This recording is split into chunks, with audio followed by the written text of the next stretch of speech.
What's going on, everybody? Welcome back to the channel. I appreciate you stopping by, spending a few minutes of your time here with me today.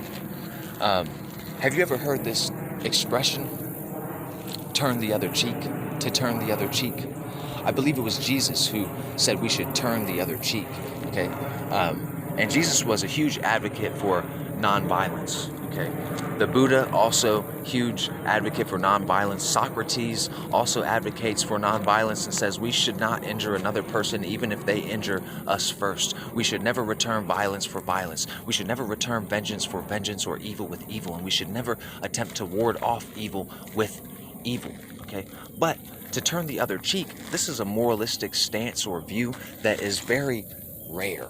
Okay, it's very rare to see someone who actually believes in this. Most people who are alive believe in sort of an eye for an eye policy. Okay, they return vengeance for vengeance and violence for violence and evil for evil and perpetuate this cycle, this cannibalistic cycle. All right, the movies of today basically reflect the moralistic stance of the masses, okay? So I'll give you some interesting stats. Wolverine, the popular superhero, right? Wolverine in his career as a superhero kills no less than 46 people. James Bond is arguably one of the most iconic and well-known action heroes, and in the course of 24 films, James Bond kills 597 people. Thor, from the superhero comics and movies, kills over 3,000 people, and Captain America kills over 14,000 people. And I can only suggest to you that when we spend these big bucks to make these movies and to watch these movies, we get some sort of catharsis from this, right? Sort of like dreams. You can live out your deepest, darkest desires and fantasies in your dreams, and certain films will allow you to do this also. Like, you know, a lot of us want to be that superhero that takes no shit from no one, you know what I mean? Who will just punch you in the mouth, who has the capability of obliterating, exterminating their enemies from the face of the earth. But in reality, we're not James Bond killing 600 people, right? We have to try to be nice to people and get along and be a productive member of society and all of this. So we sort of get this catharsis through watching this. And these are some of the most popular, iconic figures of film, right? These characters. And a lot of them are just killers, right? And you have to keep this in mind. These are not moralistic heroes, right? Or virtuous heroes. These are just heroes. Another word for heroes you could say is warrior. And in Western culture, we really pride ourselves on that warrior class, that warrior archetype, right? We think that that's the highest attainable moralistic goal, is to be this badass, doesn't take shit from anybody, says it how they mean it, you know what I mean, and is able to follow up, you know, and follow through with their threats. They never have an empty threat. They're always capable of handling it, you know what I mean? The superhero is sort of like a magician. They're the master of nature. They've mastered nature. That's why they have superpowers and stuff like this, right? And they've also conquered humans. Like, they're superior to humans and things like this. You know what I mean? They transcend humanity in a way, and through science usually. And that's a big part of our collective, like, ego, this thing, right? But there are experts in every field, and when it comes to morals and virtues, the experts are these names like Jesus, Buddha, Socrates. These are like the few versus the many when it comes to morals. These few that hold the opinion that we should turn the other cheek, that we should never return violence for violence, right? We should never harm another person or even perhaps another life form, right? So I want to talk to you about why this may be the case. Why would we not want to injure another person? If someone walks up to you and hits you in the face, you might want to hit them back. But why would you want to refrain? What sort of mindset would you have to be in to get into some sort of altercation, like a physical altercation, and one in which you know you could probably destroy this person, right? And you don't do it. Why not? Why would we turn the other cheek, right? Or if you could escape from such a treacherous sort of death, like Jesus was publicly executed, Socrates was also publicly executed. Why not escape? Why not defend yourself? Why not attempt to escape with your life, right? And in order to understand this, you would have to develop a holistic view of the world, all right? And what do I mean by a holistic view? What I mean is most of us, when we look around at society, when we think of our country or the world, we see it being made of individual human beings, right? Each individual self. Total responsibility falls on the individual in every case, right? And the individual is prized highly in Western civilization. But instead of seeing the world made up of individuals, you have to see the world as being one organism, right? So you have to see human beings as an entire species, and that entire species is like one organism.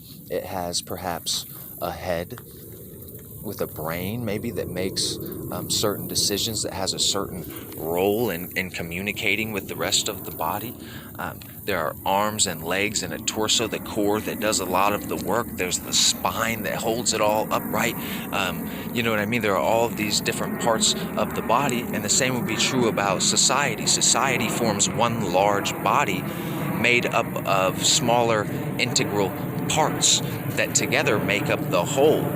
And you would have a sort of distorted view of things if you were totally focused in on one part and thought that that part was separate from the whole. So you thought that the hand was separate from the body, or that the head was separated from the body. You see, you would not be able to get around very well. So Socrates views the city, okay, the state, society, as one large organism. And if the members of this society, if the individual members of this society are caught up in civil war, and they're always fighting with each other, they can't get along, they're always an obstruction to one another, this is sort of cancerous. This is cannibalistic. This is the society eating itself alive. And it's giving way to the gradual degradation of society as a whole. So your society is becoming less and less comfortable, you would say, right? You're getting more and more closer to like the wilderness, with people fighting. Everything's about survival, every man for themselves. This sort of idea, there's not a lot of teamwork. It's very tribal and in nature and stuff like this, right? And so when things are like this, you don't have any time to relax. You don't have any time to think of things of a higher nature or of a higher dimension. You understand what I'm saying? So society provides you with all of your basic necessities, and it's the reason why you have what you have, why you think the way that you think. And a lot of it is why you are who you are. You know what I'm saying? The personality that you have, the thoughts, your most basic and fundamental assumptions of reality and the world and of life are gifts from your culture to you. You are the embodiment of your culture. The individual is the incarnation of society itself. Society, when you say society, it's like objectifying it. It's like taking out the living principle. The individual is alive. Society is like the greater entity, the collective entity, right? And you are the incarnation, the individual incarnation of the whole thing. You are a product of all of that. It's all being funneled into you, whatever that is that you are. You can't escape your culture. That's why, when you read the Bible, those people couldn't escape their culture. So they had a certain cultural lens that made them talk this way about, women and things like this, right? Same thing with the Greeks. They had a certain cultural lens. So when you read certain Greek texts, there will be things about like slaves and servants and like homosexuality and stuff like this that you'll be like, Like, whoa, that's kind of crazy, right? And you have to remember this, that no one can escape that cultural lens. You are the incarnation of your culture. And so if you are fighting like this, what you're doing is creating the gradual degradation of your society. You are a cannibal. You're eating yourself alive. You're biting the hand that feeds you.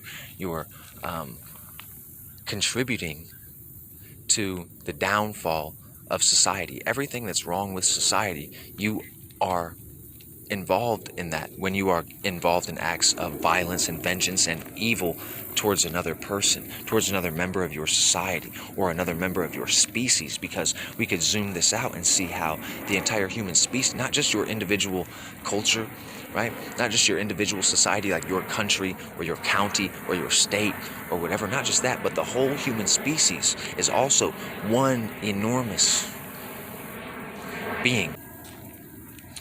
But I just sort of wanted to talk to y'all about that and get your thoughts on that, because sometimes it's confusing. I don't understand sometimes why we would turn the other cheek.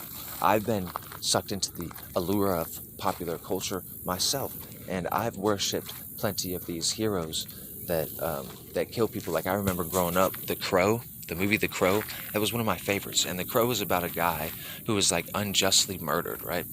But he gets the chance to come back from death as this entity called the Crow, and he's basically invulnerable and stuff like this, but his only goal is to wreak havoc and find those men who killed him, who tore apart his family and stuff like this, and kill them, to exact vengeance and wrath. Okay, and I used to look up to that. I was like, boy, yeah, he's got what it takes to make it, you know what I mean? Like, or whatever, I don't know why. There's just a part of us that feels like that's what a hero is. A hero is one who goes out and exacts vengeance, who gets what they want, is gratifying their lower base instincts, sort of. You know what I mean? Anyway, I'm starting to sort of ramble. I've kind of been rambling the whole video, man. I just like to get on here and talk to y'all, and I just want to show y'all this beautiful spot. You know what I'm saying? This is at the lake at my place. So, yeah, you know, we got the whole setup down here. Got a dock, you know, chilling. I'll probably jump in a little bit later. Anyway, man, until next time, hope y'all continue to free your mind.